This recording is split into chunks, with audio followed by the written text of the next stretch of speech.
अगला जो लाइन है हमारा वो है there valential electronic configuration is ns2np126 except this helium. Now देखो अब क्या है कि ये वैलेंशियल इलेक्ट्रॉन, पहले तो क्या होता है वैलेंशियल इलेक्ट्रॉन क्या है और ये एक्सेप्शन क्या है, ये सब अपन समझेंगे। लेकिन कभी तुमने ऐसा सोचा है कि यार जो तुम्हारा एस ब्लॉक है इसमें दो ही ग्रुप क्यों है? अच्छा, ग्रुप और पीरियड के बारे में बता दूं तो तुम धरती के पैरेलल जो चीजें होती हैं, अभी हम धरती पे खड़े हैं बैठे हैं, उसके पैरेलल कौन सी चीजें हैं? ये वाली चीज है, तो ये पीरियड होगी। और ये जो बंदा है जो वर्टिकली धरती पे खड़ा होता है, परपेंडिकुलर खड़ा होता है, उसको हम ग्रुप बोलते हैं। नाउ कभी तुमने सोचा है कि एस में ये दो ही ग्रुप क्यों है, डी में 10 लोग क्यों है और पी में 6 लोग क्यों है? अगर ये चीज अगर अभी तक तुम नहीं सोचे हो तो अभी अपन सीखेंगे, और अगर तुम जानते हो तो बहुत अच्छी बात है। देखो एस में मैक्सिमम इलेक्ट्रॉन कितना जा सकता है? अभी हमने लास्ट लेक्चर में तुम्हें बताया कि किसी भी सब सेल में जो number maximum number of electron जा सकता है वो इस फार्मूला से डिड्यूस किया जा सकता है। एल का वैल्यू एस के करस्पॉन्डिंग 0, मतलब 2 इलेक्ट्रॉन, तो 2 इलेक्ट्रॉन जा सकता है, तो ये 2 ग्रुप है उसके करस्पॉन्डिंग। डी में तुम देखोगे डी होता है, डी के करस्पॉन्डिंग जो इसका वैल्यू होता है वो होता है 2, और इस फार्मूला में तुम अगर डी को रखोगे तो 2 को रखोगे तो 2 × 2 4 + 1 5 2 जा 10, तो 10 तो 10 आ गया यहाँ पे। ना पी में ऐसे ही हम देखेंगे 6 लोग आएंगे। तो ये बात समझ में आई कि क्यों? तो जितना मैक्सिमम इलेक्ट्रॉन तुम होल्ड कर सकते हो वो तुम्हारा हो गया क्या, वो तुम्हारा उतना ग्रुप तुम आ सकता है। इतनी बात हम समझ गए। नाउ अब मैं क्या करता हूं, मैं तुम्हें ये वाला जो लाइन अभी हम ऊपर पढ़े थे कि जो P का वैलेंस इलेक्ट्रॉन होगा वो ns2np126 होगा, इसके बारे में थोड़ा सा हम बात करते हैं। इसके लिए पहले हम कन्फिगरेशन लिख लेते हैं किसी एक का। तो लेट सपोज हम 7 का कन्फिगरेशन लिखते हैं। तो 7 का कन्फिगरेशन लिखने के लिए 7 हमारा नाइट्रोजन है। इसकी कन्फिगरेशन लिखने के लिए सबसे पहले मैंने तुम्हें लास्ट लेक्चर में बताया कि हम एक लाइन खींच लेते हैं ऐसा, और ये चीज कैसे हमने ड्रॉ किया था तो ये चीज तुम जानते हो। 1 के करस्पॉन्डिंग केवल एस आएगा, 2 के करस्पॉन्डिंग एस और पी दोनों आएगा, 3 के करस्पॉन्डिंग एस पी डी आएगा, और 4th ऑर्बिट के corresponding S P D F सब आएगा। तो यहाँ पे हम ऑर्बिट लिख लेते हैं 1 2 3 4, और यहाँ पे हम उसके सब ऑर्बिट को भी रिप्रेजेंट कर दे रहे हैं। तो हम जानते हैं क्या फॉर्मूला जानते हैं कि जो सब ऑर्बिट होगा वो 0 से लेकर के n-1 तक होगा inside N orbit where n is the orbit. तो यहाँ पे पहले वाले में केवल एक ही सब ऑर्बिट हो पाएगा बिकॉज n का वैल्यू 1 है, इसमें 2 हो पाएगा। वैल्यू यहाँ पे रखते चले जाओ n के लिए, n = 2 के लिए क्या क्या हो जाएगा 0 and 1, और 0 करस्पॉन्डिंग आता है s और 1 के करस्पॉन्डिंग आता है p। नाउ तो वही चीज ऐसे हमने अरेंज कर लिया है। लास्ट लेक्चर में हमने इस चीज को बड़ी डिटेल में एक्सप्लेन करी है। नाउ तो यहाँ पे E = 1 हो गया। कैसे आ गया? E = n+l रूल से। E = n+l। n क्या है यहाँ पे? ये जो बंदा 1 है वो n है, और इसके करस्पॉन्डिंग जो वैल्यू होता है जो 0, s के करस्पॉन्डिंग जो l का वैल्यू होता है 0, p के करस्पॉन्डिंग जो l का वैल्यू होता है 1, d के करस्पॉन्डिंग जो l का वैल्यू होता है 2, f के करस्पॉन्डिंग जो l का वैल्यू होता है 3। तो इसके करस्पॉन्डिंग जो वैल्यू होता है वो यहाँ पे हम लिख देते हैं। तो यहाँ पे तुम देख सकते हो 1 and 0 1 हो जाएगा, 2 and 0 2 हो जाएगा, 3 फिर यहाँ पे 2 and 1 3 and 0 ये हो जाएगा 3 हो जाएगा, and so on E = 3 and so on. तुम यहाँ पे करोगे तो ये E = 4 हो जाएगा, यहाँ पे करोगे तुम तो ये 5s, तो ये हो जाएगा E = 5 हो जाएगा, एंड सो ऑन। तुम ऐसे करके लाइन ड्रॉ कर लेते हो और फिर कन्फिगरेशन लिखना बहुत इजी काम हो जाता है। कैसे? 7 नाइट्रोजन का अगर हम कन्फिगरेशन लिखे तो कैसे लिखेंगे? सबसे पहले 1s में जाएगा। क्यों? क्योंकि सबसे कम एनर्जी उसी का है, तो सबसे पहले लोग वहीं जाना चाहेंगे जहां सबसे ज्यादा कंफर्टेबल फील करे ना। दूसरा जाएगा 2s में, तो 2s2 4 इलेक्ट्रॉन हो चुका है। अब जाएगा 2p में, तो 2p3 हो गया, राइट। तो ये 4 और 3 7। नाउ सबसे पहला चीज ब्लॉक पे हम कमेंट करना सीख चुके हैं कि जिसमें लास्ट इलेक्ट्रॉन जाएगा वही ब्लॉक हो जाएगा, ठीक है। तो हम जानते हैं कि ये पी ब्लॉक का है, हमने लिया ही है पी ब्लॉक। 8 की अगर हम बात करें, ऑक्सीजन की बात करते हैं, तो ऑक्सीजन कन्फिगरेशन कैसा आ जाएगा 1s2 2s2 कितना जा सकता है 6 जा सकता है, लेकिन यहाँ पे कितना आएगा 4 आएगा। क्यों? क्योंकि अभी 4 ही इलेक्ट्रॉन बचा है। 6 की अगर हम बात कर ले तो सेम होएगा 2s2 एंड 2p2 हो जाएगा। फिर अगर हम बात कर ले 5 की, बोरॉन की बात कर ले, तो यहाँ पे ये तो सेम ही रहेगा, ये आ जाएगा 2s2 एंड 2p1। और अगर हम बात करें फ्लोरीन की बात कर ले तो फ्लोरीन का नंबर होता है 9, और 9 की बात करेंगे तो ये सब कुछ तो सेम ही रहेगा। यहाँ पे आ जाएगा 2p5।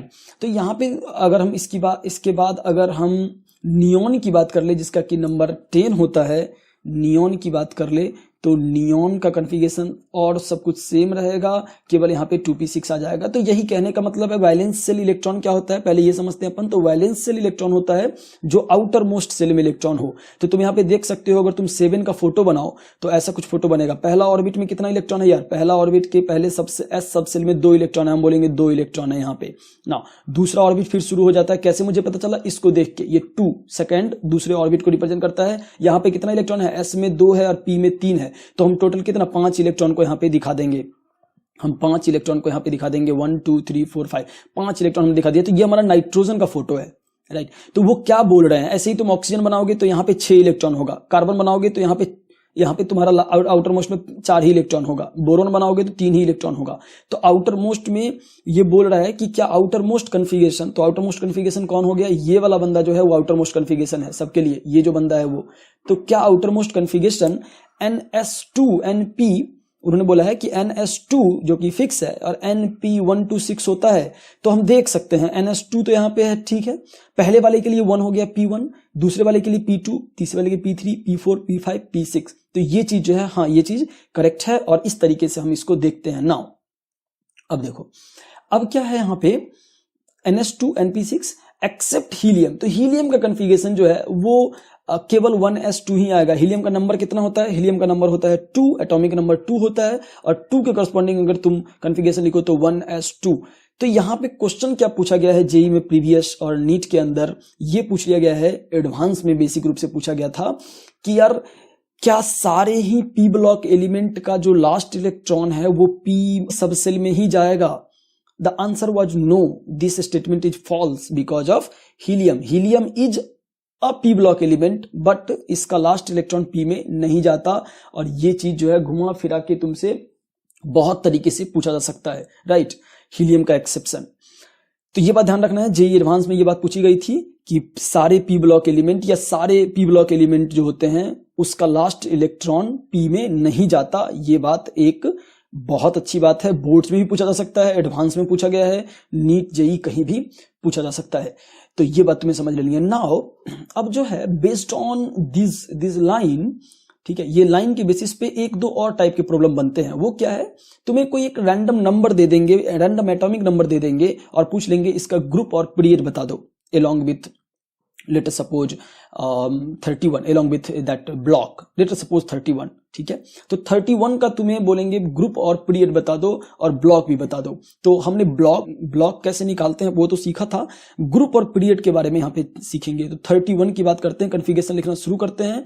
तो कन्फिगरेशन कैसा होगा, ऐसा होगा, सबसे पहले 1s2 में जाएगा, ऊपर हमने डायग्राम बना रखा है, तुम उसको देख भी सकते हो, ये रहा। सबसे पहले 1s2 जाएगा, फिर 2s2, फिर 2p6, 1s2, फिर 2s2, 2p6। तो यहाँ पे कितना इलेक्ट्रॉन हो गया, 10 इलेक्ट्रॉन हो गया। अब हम यहाँ से शुरू होगा 3s2, ठीक है, ये हो गया तुम्हारा 10 इलेक्ट्रॉन, 2p6, 3p6, 4s2, ठीक है, ये हो गया तुम्हारा फिर से 10 इलेक्ट्रॉन।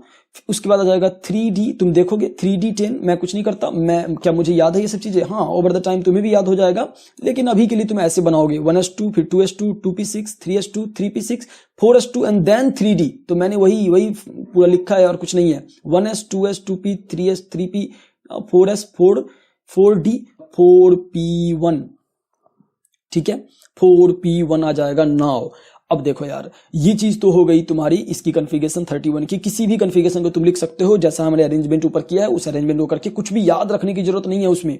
हमें अरेंज करना है, एनर्जी के बेसिस पे उससे एक लाइन खींच लेना है जैसे मैंने खींचा है। केवल एक फॉर्मूला याद रखना है तुम्हें, E=N+L रूल, और कहानी खत्म, और तुम आराम से कर पाओगे। नाउ अब देखो, इसमें तुम क्या कर सकते हो, हमें निकालना क्या है, ग्रुप, ब्लॉक एंड पीरियड। तो सबसे पहले हम ब्लॉक निकाल लें, क्यों, क्योंकि वो हमें निकालना आता है। लास्ट इलेक्ट्रॉन किस में गया है, पी में गया है, तो हम बोलेंगे तुम पी ब्लॉक के एलिमेंट हो, है ही पी ब्लॉक का, हमने देख के ही लिया था अभी, पी ब्लॉक के एलिमेंट हो। ना दूसरा है ग्रुप निकालना, काफी इजी है ये, ग्रुप निकालना काफी इजी है।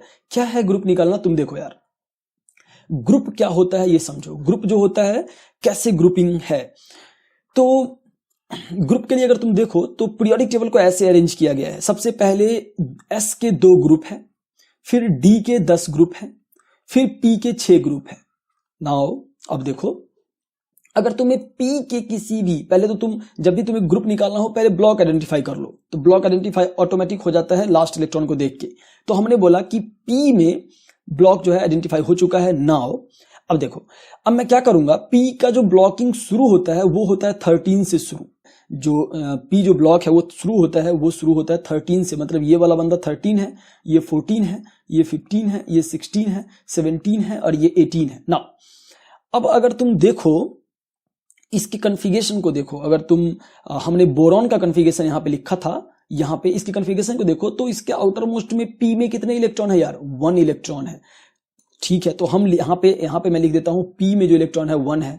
तुम इसके कन्फिगरेशन देखोगे तो इसमें पी में 2 होगा, इसमें पी में 3 होगा एंड सो ऑन, इसमें पी में 6 होगा। मतलब क्या है कि पी में जैसे जैसे इलेक्ट्रॉन भरता जा रहा है इसके ग्रुप जो है वो इंक्रीज करता जा रहा है। ठीक है, तो हम अब क्या कर सकते हैं, एक काइंड ऑफ इंट्यूशन हम डेवलप करेंगे यहाँ पे। वो क्या है, वो ये है कि P इज इक्वल टू 1 के करस्पॉन्डिंग जो है वो 13 ग्रुप आ जाता है, राइट। ग्रुप नंबर 13 आता है P इज इक्वल टू 1 के करस्पॉन्डिंग।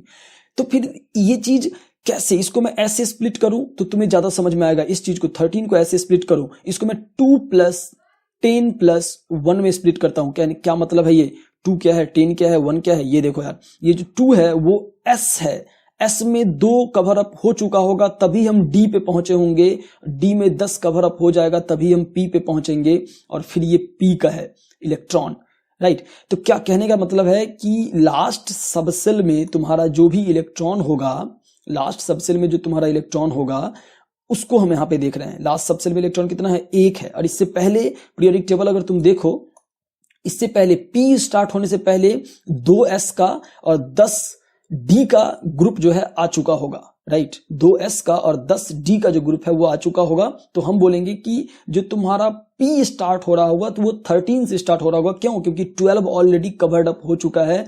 तो मैं सिंपली क्या कर रहा हूं, एक काइंड ऑफ फार्मूला यहां पे डेवलप कर दे रहा हूं। वो क्या है फार्मूला, ये S में 2 है, अगर तुम्हें समझ में आ रही है बातें तो बहुत अच्छी है। इसमें 10 होता है ग्रुप, इसमें 10 ग्रुप है, इसमें 2 ग्रुप है, और plus number of electron in P। तो सबसे पहले केस क्या है, सबसे पहला स्टेप क्या है ग्रुप पता करने का। पहला स्टेप है कि हम ब्लॉक पता कर ले, और ब्लॉक पता चल जाएगा तो हम क्या करेंगे, हम बोलेंगे यार देखो ये P ब्लॉक का एलिमेंट है। सबसे पहले P ब्लॉक आने से पहले 2s का ग्रुप और 10d का ग्रुप आ चुका होगा। नाउ प्लस अब हमें क्या बोलेंगे, P में कितना इलेक्ट्रॉन है लास्ट में, 1, तो हम बोलेंगे इसका ग्रुप नंबर 13 हो जाएगा। अगर P में अगर 5 इलेक्ट्रॉन होता तो क्या बोलते, P में 5 इलेक्ट्रॉन होता तो क्या बोलते, तो तुम बोलते कि 2 ऑलरेडी S का आ चुका होगा, 10 आ चुका होगा D का, अब P में 5 इलेक्ट्रॉन आया है, मतलब P में भी हम 5 आगे चल चुके हैं। हम इन सबको ऐड कर देंगे सिंपली, ठीक है, तो ये आ जाएगा 17। तो तुम अगर देखोगे P में 5 इलेक्ट्रॉन वाला जो बंदा है जो कि हमारा फ्लोरीन है, उसका ग्रुप नंबर 17 ही है। फ्लोरीन का जो ग्रुप नंबर है 17 ही है। P में अगर 6 होता तो 6 अगर होता नियॉन के केस में तो हम यहाँ पे 6 ऐड कर रहे होते कि 2s का आ चुका है, D का आ चुका है, और ये तुम्हारा 6 जो है वो P का आ चुका है। That's why we are on 18। Simple, इसको हमें ऐड करके आंसर निकाल देना है कि क्या ये वैलिड है दूसरे ग्रुप के लिए, दूसरे ब्लॉक के लिए। हाँ, कोई भी ब्लॉक ले लो, तो लेटर सपोज तुम 23 ले लो, अगर तुम इसका कन्फिगरेशन लिखते हो तो इसके आउटर मोस्ट में 3d3 आएगा, राइट। और 3d3 जो है वो तुम्हें ये बता देगा, 3d3 जो होगा वो तुम्हें बोलेगा कि तुम पहले तो D ब्लॉक के हो, क्योंकि D में है तुम D, लास्ट इलेक्ट्रॉन तुम्हारा D में गया है तो तुम D ब्लॉक के हुए। और अगर तुम D ब्लॉक के हुए तो इससे पहले, तुम्हारे से पहले 2s आ चुका होगा, और क्योंकि तुम्हारे में D में 3 इलेक्ट्रॉन है, अगर तुम्हारा D में 3 इलेक्ट्रॉन है तो इसका 2 तो पहले से ही आ चुका होगा, और तुम तीसरे नंबर पे होगे, यहां पे होगे तो 5वां तुम देख सकते हो, ग्रुप नंबर 1 2 3 4 5, तो 5वें ग्रुप में हो तुम। ग्रुप हम ऐसे निकाल लेते हैं किसी भी एलिमेंट का पीरियोडिक टेबल के अंदर, राइट। नाउ पीरियड की बात कर लेते हैं अपन। पीरियड निकालना डैम इजी है। कैसे निकालेंगे, पहले हम इस पूरे को इटरेट करेंगे और इसमें जो n का वैल्यू है वो हम देखते चलेंगे। सबसे बड़ा n कहां पे तुम्हें दिखा, ये वाला बंदा, और ये वाला बंदा सबसे बड़ा है, तो इसका पीरियड जो हो जाएगा वो 4th पीरियड का एलिमेंट हो जाएगा ये, राइट।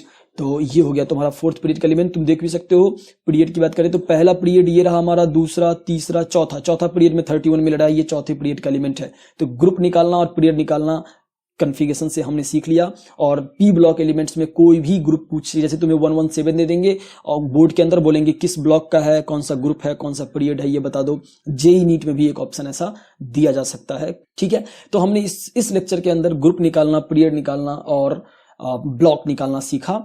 तो अगर हम यहाँ पे देखें, हमने इस एक्सेप्शन को भी डील किया। तो अगले लेक्चर में मैं इस वाले पैराग्राफ को खत्म करूंगा और फिर अपन आगे बढ़ेंगे।